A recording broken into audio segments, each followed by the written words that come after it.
Life ਦੇ according ਮੈਂ ਜਦੋਂ ਆਪਣੀਆਂ ਚੀਜ਼ਾਂ ਨੂੰ ਰੈਕੋਗਨਾਈਜ਼ ਕਰਦਾ ਤਾਂ ਮੈਨੂੰ ਹਮੇਸ਼ਾ ਲੱਗਦਾ ਕਿ ਸ਼ਾਇਦ ਬੱਚੇ ਦਾ ਨਸ਼ਾ ਕਰਨਾ ਉਹਦੇ ਬਚਪਨ ਤੋਂ ਹੀ ਡਿਸਾਈਡ ਹੋ ਜਾਂਦਾ ਹੈ ਕਿ ਉਹ ਆਉਣ ਵਾਲੇ ਟਾਈਮ 'ਚ ਕਿਹੋ ਜਿਹੀ ਪਰਸਨੈਲਿਟੀ ਦਾ ਮਾਲਕ ਬਣੇਗਾ। ਕਿਉਂਕਿ ਸਾਡੇ ਘਰਾਂ ਦੇ ਬੇਸਿਕਲੀ ਜਿਹੜੇ ਮਾਹੌਲ ਨੇ, ਜਦੋਂ ਇੱਕ ਬੱਚਾ ਨਿਊ ਬੋਰਨ ਹੋਇਆ ਉਹਦੇ ਵਾਸਤੇ ਬੜਾ ਜ਼ਰੂਰੀ ਹੈ ਕਿ ਉਹ ਕਿਹੋ ਜਿਹੇ ਮਾਹੌਲ ਦੇ ਵਿੱਚ ਉਹਦੀ ਗਰੋਥ ਹੁੰਦੀ ਹੈ। ਅਸੀਂ ਸ਼ਾਇਦ ਇੱਕ ਸਾਡੇ ਮਾਈਂਡ 'ਚ ਇਹੋ ਜਿਹੀ ਮਿੱਥ ਬਣ ਗਈ ਹੈ ਜਾਂ ਭੁਲੇਖਾ ਪੈਦਾ ਹੋ ਗਿਆ ਕਿ ਸ਼ਾਇਦ ਉਹਨੇ 15-16 ਸਾਲ ਬਾਅਦ ਜਾ ਕੇ ਨਸ਼ਾ ਕੀਤਾ, ਬਟ ਮੇਰਾ ਮੰਨਣਾ ਕਿ ਸ਼ਾਇਦ 4 ਤੋਂ 5 ਸਾਲ ਦੀ ਏਜ ਦੇ ਵਿੱਚ ਹੀ ਬੱਚੇ ਦੇ ਅੰਦਰ ਉਹ ਟ੍ਰੇਡ ਆਉਣੇ ਸ਼ੁਰੂ ਹੋ ਜਾਂਦੇ ਆ, ਜਿਨ੍ਹਾਂ ਕਰਕੇ ਉਹਦੀ ਅਗਲੀ ਜਰਨੀ ਜਿਹੜੀ ਹੈ ਡਿਸਾਈਡ ਹੁੰਦੀ ਹੈ। ਸੋ ਮੇਰਾ ਨਸ਼ੇਬਾਜ਼ ਬਣਨਾ ਜਾਂ ਮੇਰਾ ਡਰੱਗ ਐਡਿਕਸ਼ਨ 'ਚ ਜਾਂ ਕੁਝ ਵੀ ਇਹੋ ਜਿਹੇ ਬਿਹੇਵੀਅਰ ਅਡੋਪਟ ਕਰਨੇ, ਉਹ ਇੱਕ ਬੇਸਿਕ ਜੀ ਚੀਜ਼ ਹੈ ਕਿ ਮੇਰੀ ਫੈਮਿਲੀ ਤੋਂ ਕਿਤੇ ਨਾ ਕਿਤੇ ਉਹ ਚੀਜ਼ਾਂ ਮੇਰੇ ਅੰਦਰ ਆਉਂਦੀਆਂ ਨੇ। ਅਸੀਂ ਇਹਨਾਂ ਨੂੰ ਹੈਡੀਡੇਟਰੀ ਕਹਿ ਦਿੰਦੇ ਹਾਂ ਕਿ ਤੁਹਾਡੇ ਦਾਦਿਆਂ ਤੋਂ ਜਾਂ ਨਾਨਕਿਆਂ ਤੋਂ ਕਿਸੇ ਵੀ ਤਰ੍ਹਾਂ ਤੁਹਾਡੇ ਜੀਨਸ ਦੇ ਥਰੂ ਤੁਹਾਡੇ ਅੰਦਰ ਇੱਕ ਬਿਮਾਰੀ ਆ ਗਈ ਹੈ। ਬਟ ਕਿਸੇ ਵੀ ਬਿਮਾਰੀ ਨੂੰ ਉਤਪੰਨ ਹੋਣ ਦੇ ਲਈ ਜਾਂ ਉਹਦੀ ਗਰੋਥ ਦੇ ਲਈ ਸਭ ਤੋਂ ਪਹਿਲੀ ਚੀਜ਼ ਜ਼ਰੂਰੀ ਹੈ ਕਿ ਉਸ ਬਿਮਾਰੀ ਦੇ ਅਕੋਰਡਿੰਗ ਉਹਨੂੰ ਮਾਹੌਲ ਮਿਲਿਆ ਕਿ ਨਹੀਂ। ਜਦੋਂ ਮਾਹੌਲ ਮਿਲਦਾ ਨਾ, ਇੱਕ ਹੈ ਕਿ ਜੀਨਸ ਦੇ ਥਰੂ ਆ ਗਈ ਹੈ, ਬਟ ਐਕਸਪ੍ਰੈਸ਼ਨ ਜਿਹੜਾ ਉਹ ਹਮੇਸ਼ਾ ਇੱਕ ਮਾਹੌਲ ਦੇ ਕਰਕੇ ਹੀ ਬਣਦਾ।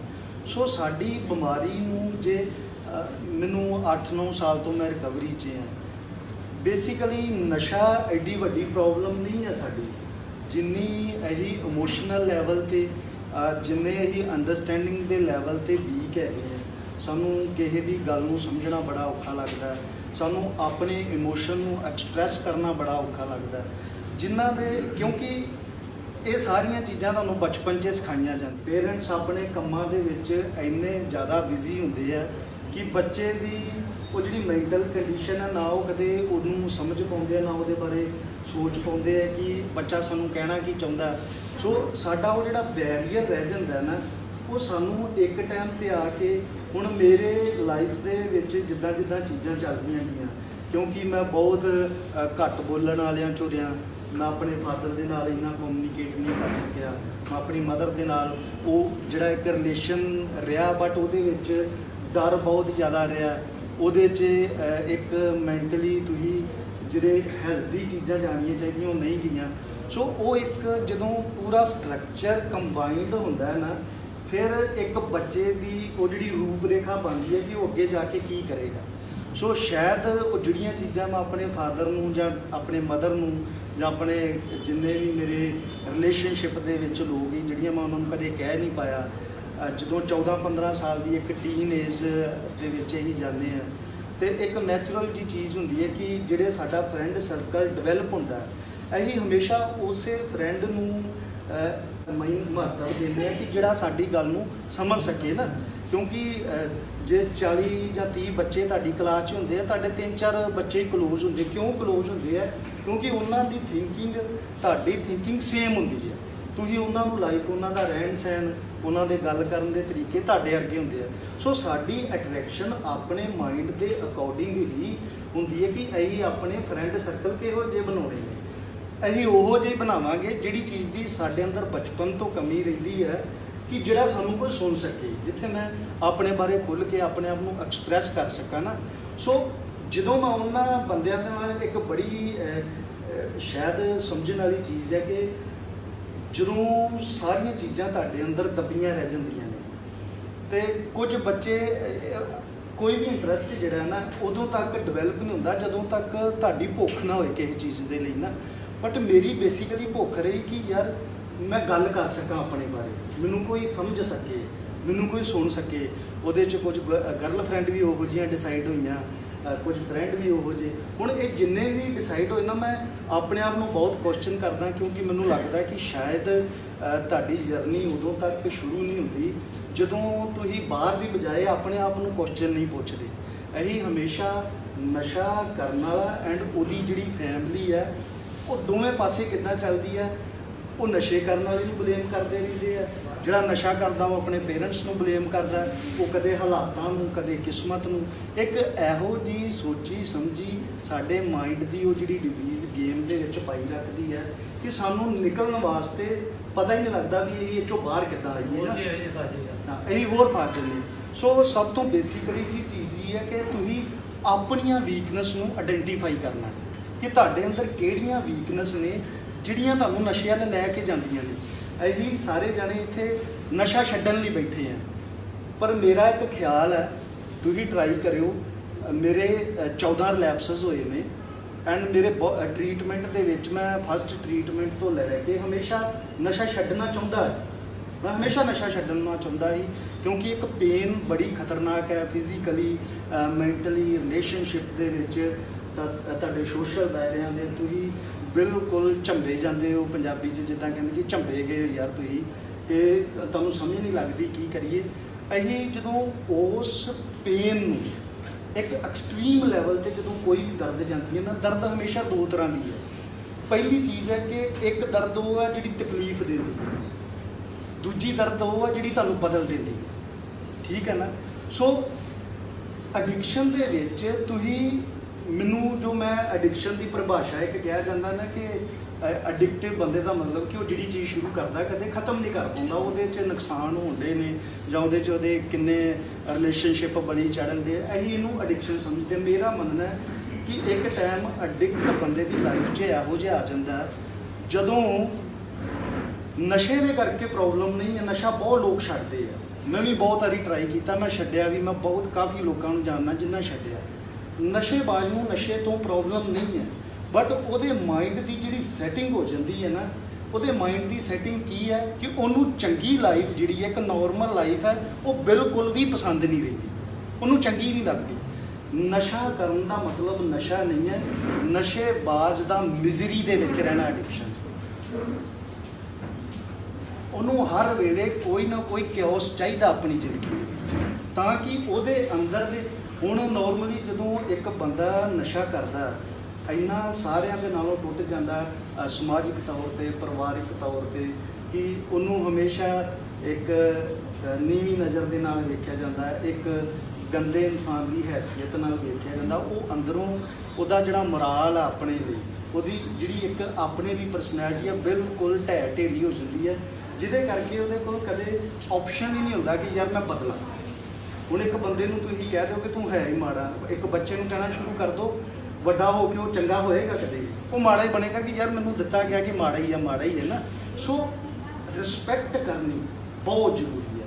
ਐਂਡ ਸਭ ਤੋਂ ਜ਼ਰੂਰੀ ਕਿ ਮੈਂ ਇਸ ਜਗ੍ਹਾ 'ਤੇ ਆ ਕੇ ਮੇਰੀ ਲਾਈਫ ਕਿਵੇਂ ਬੈਟਰ ਹੋਈ ਜਾਂ ਕਿੱਦਾਂ ਬੈਟਰ ਹੋ ਗਈ, ਜਸਟ ਕਿ ਇਸ ਜਗ੍ਹਾ ਨੇ ਸਭ ਤੋਂ ਪਹਿਲੀ ਚੀਜ਼ ਜਿਹੜੀ ਮੇਰੇ ਨਾਲ ਕੀਤੀ, ਇਸ ਡਾਕਟਰ ਨੇ ਜੋ ਸਭ ਤੋਂ ਪਹਿਲੀ ਚੀਜ਼ ਮੇਰੇ ਨਾਲ ਕੀਤੀ ਕਿ ਮੇਰੇ ਉਸ ਅੰਦਰ ਦੀ ਦੱਬੀ ਪਈ ਪੇਨ ਨੂੰ ਸੁਣਿਆ, ਮੇਰੇ ਨਾਲ ਵੰਡਿਆ।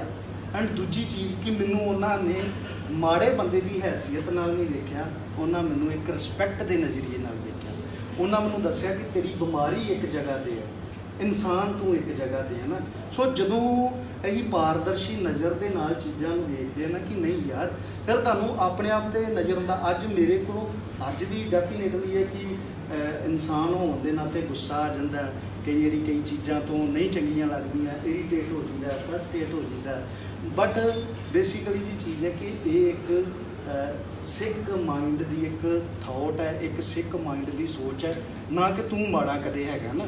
ਸੋ ਤੁਸੀਂ ਆਪਣੇ ਆਪ ਨੂੰ ਜਦੋਂ ਵੀ ਕਿਤੇ ਵੇਖੋਗੇ ਨਾ, ਮੈਂ ਤੁਹਾਨੂੰ 2-3 ਚੀਜ਼ਾਂ ਦੱਸਣਾ। ਮੈਂ ਕਦੇ ਵੀ ਆਪਣੀ ਮਾਂ ਨੂੰ ਦੁਖੀ ਨਹੀਂ ਕਰਨਾ ਚਾਹੁੰਦਾ।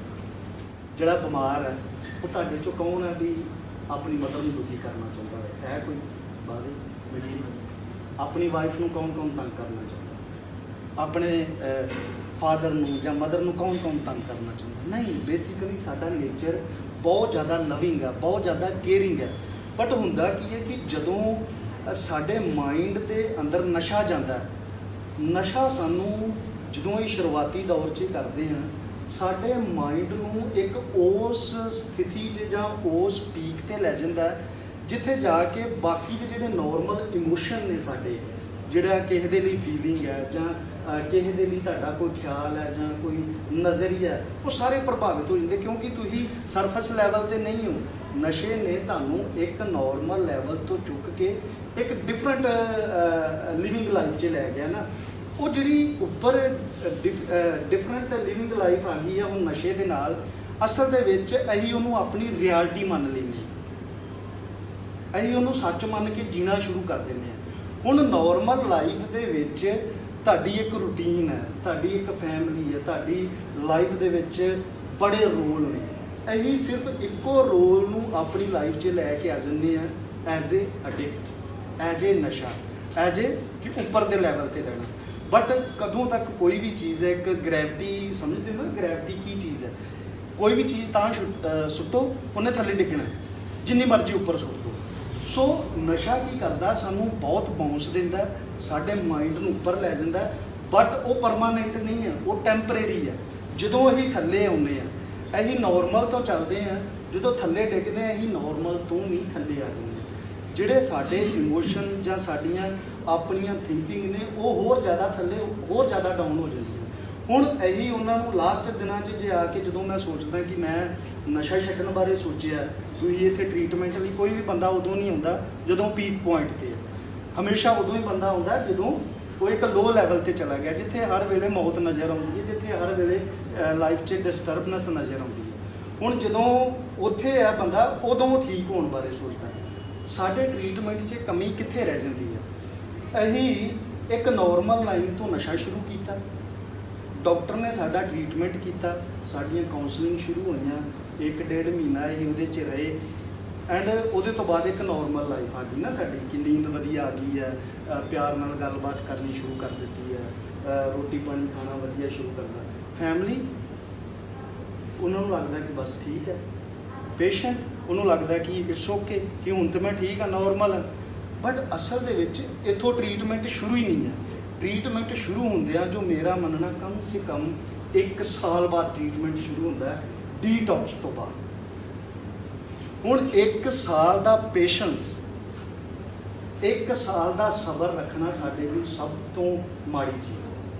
ਫਿਰ ਅਸੀਂ ਕਹਿੰਦੇ ਕਿ ਯਾਰ ਫਿਰ ਲੈਪਸ ਹੋ ਗਿਆ, ਡਾਕਟਰ ਬਦਲੋ, ਇਹ ਡਾਕਟਰ ਦੀ ਦਵਾਈ ਨਹੀਂ ਸਹੀ, ਡਾਕਟਰ ਨੇ ਟ੍ਰੀਟਮੈਂਟ ਨਹੀਂ। ਅਸੀਂ ਪ੍ਰੋਗਰਾਮ ਨੂੰ ਜਾਂ ਇਸ ਚੀਜ਼ ਦੇ ਵਿੱਚੋਂ ਬਾਹਰ ਨਿਕਲਣ ਵਾਲੀ ਚੀਜ਼ ਨੂੰ ਅੰਡਰਸਟੈਂਡ ਨਹੀਂ ਕਰਦੇ। ਸੋ ਡਾਕਟਰ ਦਾ ਕੰਮ, ਫੈਮਿਲੀ ਦਾ ਕੰਮ, ਪੇਸ਼ੈਂਟ ਦਾ ਕੰਮ, 3 ਚੀਜ਼ਾਂ ਬੜੀਆਂ ਜ਼ਰੂਰੀ ਨੇ। ਜਦੋਂ ਤੱਕ ਇਹਨਾਂ ਤਿੰਨਾਂ ਚੀਜ਼ਾਂ ਦਾ ਆਪਸ ਦੇ ਵਿੱਚ ਇੱਕ ਕੋਆਰਡੀਨੇਸ਼ਨ ਨਹੀਂ ਰਹਿੰਦਾ, ਕਈ ਵਾਰੀ ਪੇਸ਼ੈਂਟ ਉਸ ਲੈਵਲ 'ਤੇ ਨਹੀਂ ਹੁੰਦਾ ਜਿੱਥੇ ਉਹ ਆਪਣੀਆਂ ਚੀਜ਼ਾਂ ਕਹਿ ਸਕੇ ਡਾਕਟਰ ਨੂੰ ਨਾ, ਫੈਮਿਲੀ ਉਹਦੇ ਨਾਲ ਰਹਿੰਦੀ ਹੈ, ਫੈਮਿਲੀ ਨੂੰ ਚਾਹੀਦਾ ਕਿ ਇਸ ਚੀਜ਼ ਨੂੰ ਸਮਝੇ ਐਂਡ ਡਾਕਟਰ ਤੱਕ ਪਹੁੰਚਾਏ। ਬਟ ਅਸੀਂ ਸਾਰੇ ਉਸ ਸਿਸਟਮ ਦੇ ਵਿੱਚ ਜਾਂ ਲੈਕ ਆਫ ਅਵੇਅਰਨੈਸ ਕਹਿ ਦਿਓ, ਜਾਂ ਸਾਡੇ ਘਰਾਂ ਦੇ ਕੰਮ ਇੰਨੇ ਜ਼ਿਆਦਾ ਨੇ ਕਿ ਅਸੀਂ ਚੱਲਦੀ ਚੀਜ਼ ਨੂੰ ਵਿਗਾੜਨ 'ਚ ਬਿਲੀਵ ਕਰਦੇ ਹਾਂ ਕਿ ਬਸ ਠੀਕ ਹੈ, ਅਸੀਂ ਜਿਹੜੀ ਚੀਜ਼ ਠੀਕ ਕਰਨ ਆਏ ਹਾਂ ਉਹਨੂੰ ਵਿੱਚ ਛੱਡ ਦਿੱਤਾ। ਸੋ ਆਪਣੀ ਚੀਜ਼ ਨੂੰ ਕੰਪਲੀਸ਼ਨ ਤੱਕ ਲੈ ਕੇ ਜਾਣਾ ਸਾਡੇ ਸਭ ਲਈ ਬੜਾ ਜ਼ਰੂਰੀ ਹੈ। ਉਸ ਤੋਂ ਬਾਅਦ ਨੈਕਸਟ ਫੇਜ਼, ਪਹਿਲਾਂ ਤਾਂ ਫਿਜ਼ੀਕਲੀ ਹੈ ਕਿ ਫਿਜ਼ੀਕਲੀ ਤੁਸੀਂ ਆਪਣੇ ਆਪ ਨੂੰ ਬੈਟਰ ਕਰੋ, ਫਿਜ਼ੀਕਲੀ ਵਰਕਆਊਟ ਕਰੋ। ਉਸ ਤੋਂ ਬਾਅਦ ਮੈਂਟਲ ਲੈਵਲ ਹੈ। ਸੋ ਇਹਦੀ ਮੇਰਾ ਜੋ ਮੰਨਣਾ ਹੈ ਕਿ ਸ਼ਾਇਦ ਮੈਂਟਲ ਲੈਵਲ ਨੂੰ ਠੀਕ ਕਰਨ ਲਈ ਜਿੰਨਾ ਹੋ ਸਕੇ ਓਨਾ ਟਾਈਮ ਘੱਟ ਹੈ। ਤੁਹਾਨੂੰ ਹਰ ਵੇਲੇ ਆਪਣੀ ਮੈਂਟਲ ਕੰਡੀਸ਼ਨ ਦਾ ਇੰਨਾ ਧਿਆਨ ਰੱਖਣਾ ਪੈਂਦਾ। ਸਾਨੂੰ ਇਹ ਪਤਾ ਹੈ ਕਿ ਅਸੀਂ ਆਪਣੀ ਬਾਡੀ ਸ਼ੋਡੀ ਬਹੁਤ ਵਧੀਆ ਬਣਾਉਣੀ ਹੈ, ਸ਼ਾਇਦ ਅਸੀਂ ਨਹੀਂ ਸੋਚਦੇ ਕਿ ਸਾਡੀ ਮੈਂਟਲ ਕੰਡੀਸ਼ਨ ਵੀ ਓਨੀ ਹੀ ਜ਼ਿਆਦਾ ਜ਼ਰੂਰੀ ਹੈ। ਹੁਣ 3-4 ਚੀਜ਼ਾਂ ਕਿ ਮੈਂਟਲ ਕੰਡੀਸ਼ਨ ਇੰਪਰੂਵ ਕਿੱਦਾਂ ਹੁੰਦੀ ਹੈ, ਕਿਉਂਕਿ ਮੇਰਾ ਜੋ ਮੰਨਣਾ ਹੈ ਕਿ ਦਿਮਾਗ ਹਮੇਸ਼ਾ 3 ਚੀਜ਼ਾਂ ਦੇ ਉੱਤੇ ਬਹੁਤ ਜ਼ਿਆਦਾ ਕੰਮ ਕਰਦਾ। ਉਹ 3 ਚੀਜ਼ਾਂ ਜੋ ਤੁਹਾਡੇ ਮਾਈਂਡ ਦੇ ਵਿੱਚ ਭੇਜਦਾ, ਉਹਦੇ ਅਕੋਰਡਿੰਗ ਤੁਹਾਡਾ ਥਾਟ ਪ੍ਰੋਸੈਸ ਬਣਦਾ। ਪਰਮਾਤਮਾ ਨੂੰ ਤੁਸੀਂ ਗੁਰਬਾਣੀ ਨੂੰ ਪੜ੍ਹਦੇ ਹੋ ਜਾਂ ਪਰਮਾਤਮਾ ਦੇ ਸ਼ਬਦ ਵਿਚਾਰਾਂ ਨੂੰ ਸੁਣਦੇ ਹੋ, ਸਭ ਤੋਂ ਬੇਸਿਕ 3 ਚੀਜ਼ਾਂ। ਪਰਮਾਤਮਾ ਨੇ ਸਾਨੂੰ ਕੰਨ ਦਿੱਤੇ। ਕੋਈ ਵੀ ਬੱਚਾ ਜਦੋਂ ਪੈਦਾ ਹੁੰਦਾ ਉਹ ਮਾਂ ਬੋਲੀ ਆਪਣੇ ਆਪ ਕਿਉਂ ਪੰਜਾਬ 'ਚ ਪੰਜਾਬੀ ਕਿਉਂ ਸਿੱਖ ਗਿਆ, ਜਿੱਥੇ ਹਿੰਦੀ ਬੋਲੀ ਜਾਂਦੀ ਉਹ ਹਿੰਦੀ ਕਿਉਂ ਸਿੱਖ ਗਿਆ? ਤੁਸੀਂ ਸਿਖਾਈ ਹੈ? ਨਹੀਂ, ਉਹਦੇ ਕੰਨਾਂ ਨੇ ਸੁਣਿਆ ਹੁੰਦਾ। ਉਹਦੇ ਤੋਂ ਬਾਅਦ ਉਹਦਾ ਮਾਈਂਡ ਆਪਣੇ ਆਪ ਪ੍ਰੋਸੈਸ ਕਰਦਾ। ਸਭ ਤੋਂ ਪਹਿਲੀ ਚੀਜ਼ ਕਿ ਆਪਣੇ ਮਾਈਂਡ ਦੀ ਜਿਹੜੀ ਪ੍ਰੋਗਰਾਮਿੰਗ ਹੈ ਉਹਨੂੰ ਬਦਲਣ ਵਾਸਤੇ ਅਸੀਂ ਨਸ਼ਾ ਛੱਡ ਦਿੰਦੇ ਹਾਂ, ਬਟ ਪ੍ਰੋਗਰਾਮਿੰਗ ਸਾਡੇ ਮਾਈਂਡ ਦੀ ਨਹੀਂ ਬਦਲਦੀ, ਜਿਹਦੇ ਕਰਕੇ ਅਸੀਂ ਦੁਬਾਰਾ ਉਸੇ ਚੀਜ਼ 'ਚ ਫਸੇ ਰਹਿੰਦੇ ਹਾਂ। ਸਭ ਤੋਂ ਪਹਿਲੀ ਚੀਜ਼ ਕਿ ਪ੍ਰੋਗਰਾਮਿੰਗ ਨੂੰ ਬਦਲਣਾ ਬੜਾ ਜ਼ਰੂਰੀ ਹੈ। ਜਿਹੜਾ ਉਹਦੇ ਅੰਦਰ ਉਹ ਸੌਫਟਵੇਅਰ ਉਹਨੂੰ ਬਦਲਣਾ ਬੜਾ ਜ਼ਰੂਰੀ ਹੈ। ਹੁਣ 3 ਬਾਬਾ ਜੀ ਨੇ ਸਾਨੂੰ ਰਸਤੇ ਦਿੱਤੇ। ਪਹਿਲੀ ਚੀਜ਼ ਸੁਣਨਾ, ਤੁਸੀਂ ਅੱਜ ਡਿਸਾਈਡ ਕਰੋ ਕਿ ਤੁਸੀਂ ਆਉਣ ਵਾਲੇ ਟਾਈਮ 'ਚ ਆਪਣੀ ਲਾਈਫ ਕਿਹੋ ਜਿਹੀ ਚਾਹੁੰਦੇ ਹੋ। ਜਿਹੋ ਜਿਹੀ ਚਾਹੁੰਦੇ ਹੋ ਉਹੋ ਜਿਹੀਆਂ ਚੀਜ਼ਾਂ ਸੁਣਨੀਆਂ ਸ਼ੁਰੂ ਕਰ ਦਿਓ। ਤੁਹਾਡਾ ਮਾਈਂਡ ਇੰਨੀ ਜ਼ਬਰਦਸਤ ਚੀਜ਼ ਹੈ। ਮੈਂ ਛੋਟੀ ਜਿਹੀ ਐਗਜ਼ਾਮਪਲ ਦੇਣਾ, ਬਾਅਦ 'ਚ ਮੈਂ ਕਰਦਾ ਗੱਲ। ਜਦੋਂ ਕਰੋਨਾ ਮਾਰਚ ਮਹੀਨੇ ਤੋਂ ਬਾਅਦ ਸਾਡੇ ਸਾਰਿਆਂ 'ਤੇ ਬਹੁਤ ਹਾਵੀ ਰਿਹਾ ਨਾ, ਜਦੋਂ ਮਾਰਚ ਮਹੀਨਾ ਸੀ ਉਦੋਂ ਇਹੀ ਕਿਸੇ ਦੀ ਛਿੱਕ ਤੋਂ ਜ਼ਿਆਦਾ ਡਰਦੇ ਸੀ ਕਿ ਜਾਂ ਅੱਜ ਡਰਦੇ ਸੀ। ਉਦੋਂ ਬਹੁਤ ਡਰਦੇ ਸੀ।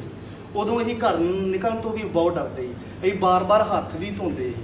ਹੌਲੀ ਹੌਲੀ ਅੱਜ ਕਰੋਨਾ ਵੱਧਦਾ ਕਿ ਜਾਂ ਉਦੋਂ ਜ਼ਿਆਦਾ ਹੈ? ਅੱਜ ਜ਼ਿਆਦਾ ਹੈ ਨਾ। ਜੇ ਕਿਸੇ ਵੀ ਸ਼ਬਦਾਂ 'ਚ ਵੇਖ ਲਓ, ਹਰ ਚੀਜ਼ 'ਚ ਜ਼ਿਆਦਾ ਹੈ। ਹੁਣ ਹੁੰਦਾ ਕੀ ਹੈ ਕਿ ਮਾਈਂਡ ਦੀ ਸਭ ਤੋਂ ਬੈਸਟ ਪਾਵਰ ਹੈ ਕਿ ਜਿਹੜੀ ਚੀਜ਼ ਦਾ ਸੌਟ ਆਊਟ ਨਹੀਂ ਹੁੰਦਾ ਉਹ ਉਹਦੇ ਨਾਲ ਰਹਿਣਾ ਸਿੱਖ ਲਏ।